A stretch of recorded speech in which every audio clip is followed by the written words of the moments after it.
Yellow ఎందుకే అక్కడికి పోతావు? అక్కడ సగినం చెప్తారు, అక్కడ పేర్లు పిలుస్తారు, అక్కడ గాలి ఊతారు. గాలి ఊదే వాళ్ళు ఉన్నారు అక్కడ అంటే పడిపోతారు. వీడు ఎందుకు ఊతాడు ఈయనకి తెలుదు, వాడు ఎందుకు పడతాడు వానికి తెలుసు. నవ్వద్దండి, సీరియస్గా ఆలోచించండి. ఒక ఆయన టచ్ అంటాడు, మొత్తం కుప్ప పడిపోతారు. ఆని లేపి ఏరా బాబు ఉంటే పడియాడ బాగా పక్కకి వెళ్ళిపోయింది నిన్న, ఈయన నడక మారిపోతారు. ఈ విచిత్రమైన అద్భుతాలు ఎక్కడ కనిపెట్టినారో మనకు తెలియదు. యేసు ప్రభువుకు రాదా ఈ మంత్రాలు? యేసు ప్రభు టచ్ అని అంటే పిలాతు పడిపోయి ఉంటాడా లేదా? పడిపోయి ఉంటాడా లేదా? యేసు ప్రభు టచ్ అంటే హేరోదు పడిపోయినా లేదా? ఎంతో కాలం నుండి హేరోదు ఆయన చేసే అద్భుతం చూడాలని చాలా యాంగ్జైటీగా ఉన్నాడు. హేరోదు అడిగిపోయి హేరోదు టచ్ అని అంటే సింహాసనం నుండి ఎగిరి కింద పడి ఉంటు. ప్రభుకి అంత శక్తి ఉండు లేదు. టచ్ క్వశ్చనే లేదు. ఇది ఎవడు కనిపెట్టినాడో టచ్ మనకు తెలియదు. దయచేసి గమనించాల్సింది, నేను ఇట్లా వ్యంగ్యంగా మాట్లాడుతున్నానని మీరు అనుకోకూడదు. కూర్చొని మీరే ఆలోచించండి, ఎంత పిచ్చి పనులు చేస్తున్నారో మీకే అర్థమవుతుంది. దైవ జ్ఞానంతో మీరు ఆలోచించండి, ఇది నిజమా నిజం కాదానని. నశించిపోతున్న ప్రజలకి కావాల్సింది సువార్త, కానీ నశించిపోతున్న ప్రజలకి మాయలు జిమ్మిక్కులు కానే కాదు.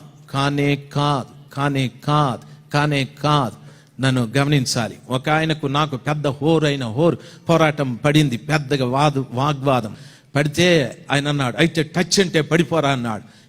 ఎక్కువ మాట్లాడొద్దు నాతో, నేను ఇంకా పిచ్చోని, నా సంగతి నీకు తెల్దు. సరే, ఈ రాత్రికి నీ భార్యను తీసుకొచ్చి స్టేజ్ మీద నిలబెట్టి టచ్ అని పడతాదేమో చూద్దామని. మన భార్యను టచ్ అని మనం ఆమె పడదు, ఈడు పడిపోతాడు. రివర్స్ స్పిరిట్ కొడుతుంది. ఎందుకో తెలుసు, వీని వీక్నెస్ అని ఆమెకు తెలుసు. అనలేడు టచ్ అని. టచ్ అంటే ఆమె పడదు, ఈడు పడిపోతాడు. కమాన్ అన్నా, అట్లా కుదరదు అన్నాడు. ఇంకెట్లా కుదురుతుంది? ఊరోళ్ళు మా మీద పని చేస్తుందా?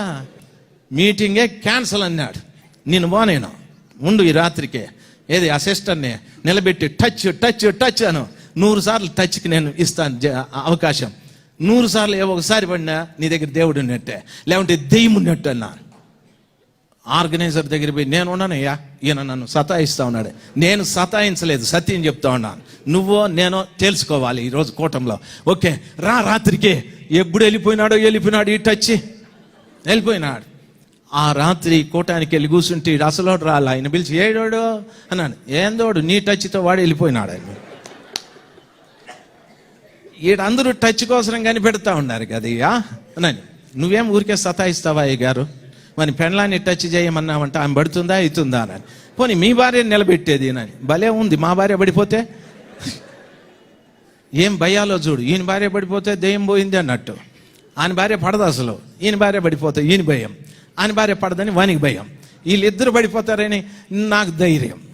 పోవాల్సింది ఎదుటి వ్యక్తి కాదు, కానీ ఎదుటి వ్యక్తిలో ఉన్న చెడు పడిపోవాలి. ప్రభువు కొరకు ఒక వ్యక్తి ధైర్యంగా సత్యంగా నిలబడాలి. ఈ పిచ్చి కార్యాలు చూసేదానికి చాలా మంది పరిగెత్తా ఉంటారు, గుంపులు పరిగెత్తా ఉంటారు. దయచేసి గమనించాలి, మీ కళ్ళములో తొక్కేటటువంటి ఎద్దు మూతికి చిక్కము కట్టి ఇంకొక ఎద్దుకు మేత పెడుతూ ఉంటారు. ఎంత అక్రమమది! దైవ జనాంగమా, ఈ అక్రమమైన కార్యాలు మానుకోవాలి.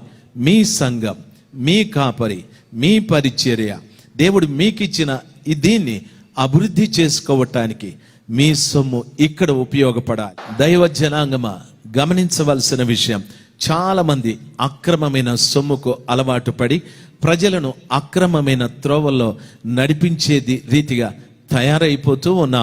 దేవుని వాక్యం సెలవిస్తాది, క్రైస్తవుడా నీవు బలవంతుడవు. ఎందుకో తెలుసా?